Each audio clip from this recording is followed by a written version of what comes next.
ఇక సమ్మె విషయంలో తెలంగాణ ఆర్టీసీ కార్మికులు తగ్గేదేలే అంటున్నారు.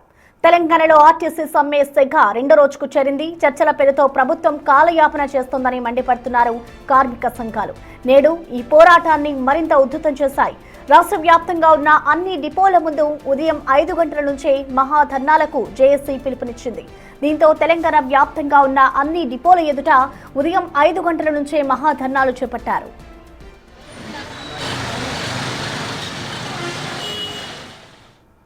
ప్రెసెంట్ నల్గొండలోని సిచ్యువేషన్ ఏ విధంగా ఉందో మరింత సమాచారాన్ని మా ప్రతినిధి రమేష్ లైవ్ లో అందుబాటులో ఉన్నారు.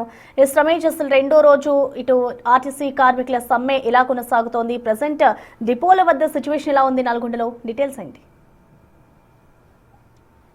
రైట్, ప్రభుత్వం దిగి వచ్చే వరకు కూడా ఈ సమ్మె ఈ విధంగానే కొనసాగుతుందని ఆర్టీసీ కార్మికులు ఆ డిపోల ఎదుట బైఠాయించి నినాదాలు చేస్తున్నటువంటి పరిస్థితి కనిపిస్తుంది. నిన్న ఏ విధంగా జరిగిందో ఈ రోజు మరింత ఉధృతం చేసేందుకు ఉదయం నుంచే కూడా ఉమ్మడి నల్గొండ జిల్లా వ్యాప్తంగా కోదాడ, సూర్యాపేట, భువనగిరి, మిర్యాలగూడ, నల్గొండ అన్ని బస్ డిపోల ఎదుట కూడా మొత్తం కూడా పెద్ద ఎత్తున కార్మికులు నినాదాలు చేస్తున్నటువంటి పరిస్థితి అయితే కనిపిస్తుందని చెప్పవచ్చు. మరోవైపు పోలీసులు కూడా భారీగా మోహరించినటువంటి పరిస్థితి కనిపిస్తుంది. ఎందుకంటే ప్రైవేట్ డ్రైవర్లతో కూడా బస్సులను బయటికి తీసుకెళ్తామని రాత్రి నుంచే ఒక సందేశం వచ్చింది. అదేవిధంగా వీరు కూడా బయటికి వెళ్ళనేయకుండా అడ్డుకుంటామని చెప్పడంతో కూడా పోలీసులు భారీగా మోహరించింది. మరోవైపు చూసినట్లయితే చూస్తున్నాం మనం అంతా కూడా నల్గొండ నుంచి నాన్ స్టాప్ వెళ్లే బస్సులు, హైదరాబాద్ వెళ్లే బస్సులు, ఎలక్ట్రిక్ బస్సులు, అదేవిధంగా అద్దె బస్సులు మాత్రం యథావిధిగా కొనసాగుతున్నాయి. కాస్త ఎక్కువగా గ్రామీణ ప్రాంతాల్లో ఎక్కువగా మొత్తం సమస్య ఎదురవుతుంది. కానీ ఇప్పుడు హైదరాబాద్ కానీ సూర్యాపేట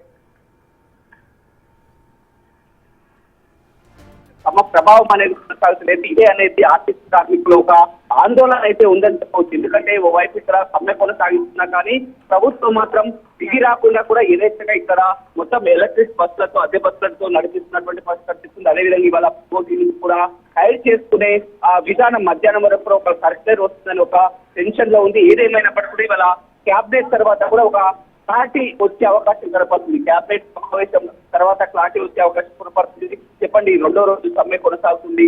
ఉదయం నుంచే డిపోలో అయితే కూడా బైఠాయించినటువంటి పరిస్థితి కనిపిస్తుంది. కానీ ప్రభుత్వం మాత్రం ఎట్టి పరిస్థితుల్లో కూడా బస్సుని నడిపించి తీరుతామనుకుంటున్నటువంటి పరిస్థితి. ఏం చెప్తారు? ఈ రెండో రోజు ఆల్రెడీ సమ్మె నడుస్తా ఉంది. గతంలో కూడా 53 రోజుల సమ్మె చేసిన అనుభవం ఆర్టీసీ కార్మికులకు ఉంది. గతంలో తెలంగాణ ఉద్యమంలో కూడా చేసిన అనుభవం కూడా ఉంది. కాబట్టి మేమేమి ఎక్కడ కూడా వెనకలు వేసేలేదు. ఈ ప్రభుత్వం కానీ అదేవిధంగా మొత్తం ఏం చేసినా కూడా ఆల్రెడీ సిద్ధమై ఉన్నాం. ఎందుకంటే న్యాయమైన మా కోరికల్ని వాళ్ళు చెప్పిన కోరికలు తీర్చామని చెప్పుకున్నాం. ఇవాళ మా ట్రాన్స్పోర్ట్ మినిస్టర్ గారు ఏమంటున్నారు, నేను ఉద్యమ నేత అంటున్నాడు. నేను సంతోషంగా చెప్తాం, మీరు ఉద్యమ నేతనే. కానీ మీరు ఉద్యమ నేత అయి ఉండి, మా ట్రాన్స్పోర్ట్ మినిస్టర్ అయి ఉండి, మీరు చెప్పినట్టుగానే మేము మీకు 2 మాసాలు మీ సమ్మె ఎలాంటి ప్రభావం కొనసాగకుండా కూడా వారు యథేచ్ఛగా బస్సులు నడుపుతున్నారు. అదేవిధంగా ఇవాళ మధ్యాహ్నం కూడా పోటీల నుంచి కూడా డ్రైవర్లను తీసుకొచ్చే ఒక సర్క్యులర్ కూడా రాబోతుంది. అయితే గతంలో అదే నడిచా ఉంది. ఎందుకంటే గతంలో విషయం ఏంటంటే మాకు ముఖ్యంగా ఏంటంటే ఏదైతే ఉద్యోగస్తులు ఉన్నామో మేము ఉద్యోగస్తులు మొత్తం ఎవరు కూడా ఎక్కడ కూడా ఉద్యోగం పోకుండా మేము సామరస్య శాంతితో చేస్తా ఉన్నాం. ఇది రెండో రోజు మాత్రమే. కాబట్టి ఇక ముందు అయితే తప్పకుండా దాన్ని ఏ రకంగా చేయాలనేది తప్పకుండా చేయటమే సిద్ధంగా ఉన్నాం. ప్రభుత్వం కానీ యాజమాన్యం ఏం చేసినా కూడా అది వారికే నష్టం తప్ప మాకు నష్టం కాదు. మేము సిద్ధమై ఈ రోజు తప్పకుండా వారు చేసిన న్యాయమైన డిమాండ్ మేము అడుగుతాం తప్ప వేరే ఉద్దేశం కాదు. వాళ్ళు ఎన్ని జేపీఎం బండ్లు పెట్టినా, హైట్ బస్సులు పెట్టినా మా ఉద్యోగస్తులు ఏ ఉద్యోగస్తులు కూడా కోర్టాడు. ముఖ్యంగా ఏంటంటే మాకు సూపర్ అసోసియేషన్ ఉంది. వాళ్ళు కూడా పక్కకుండా కూడా 80% అసోసియేషన్ సభ్యులు కూడా ఈరోజు తప్పకుండా వాళ్ళు కూడా మా వెంబడి ఈరోజు ఉద్యోగాలు పాల్గొంటా ఉన్నారు. ఇలా ఉన్న అధికారులతో సైతం కూడా వాళ్ళు కూడా మానసిక చాలా ఇబ్బంది పడతా ఉన్నారు. తప్పకుండా న్యాయమైన డిమాండ్ కాబట్టి వాళ్ళు చేస్తా ఉన్నారు. ఏది మాత్రం ముందుకు తీసుకెళ్తాం. అందరం కూడా ఈరోజు సిద్ధంగా ఉంటాం. మీరు మేనిఫెస్టోలో పెట్టినటువంటి అంశాలను అంటున్నారు. మా న్యాయమైన డిమాండ్లు 32 డిమాండ్లలో ఏ డిమాండ్ కూడా తగ్గకుండా మాకు పరిష్కరించాలి. ముఖ్యంగా గవర్నమెంట్ లో విలీనం చేయాలి, ఉద్యోగ భద్రత కల్పించాలి, యూనియన్లను పునరుద్ధరించాలి, విలీన ప్రక్రియ పూర్తయింది, అపాయింట్మెంట్ డేట్ ప్రకటించాలని అంటున్నాం. మేము 41 రోజు సమ్మె నోటీస్ ఇచ్చినాం. అన్ని రోజుల నుంచి కూడా ఇంతవరకు మాకు ఎలాంటి ఆర్టీసీ సమ్మెలో కూడా మాకు ఇయ్యలేదు.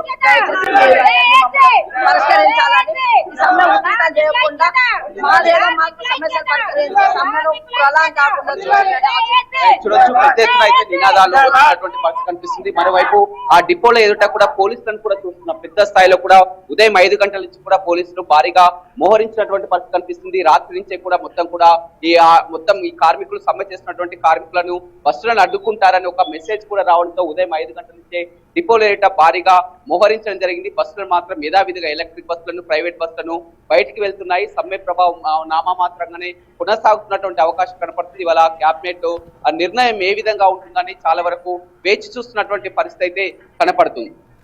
Right, thank you Ramesh.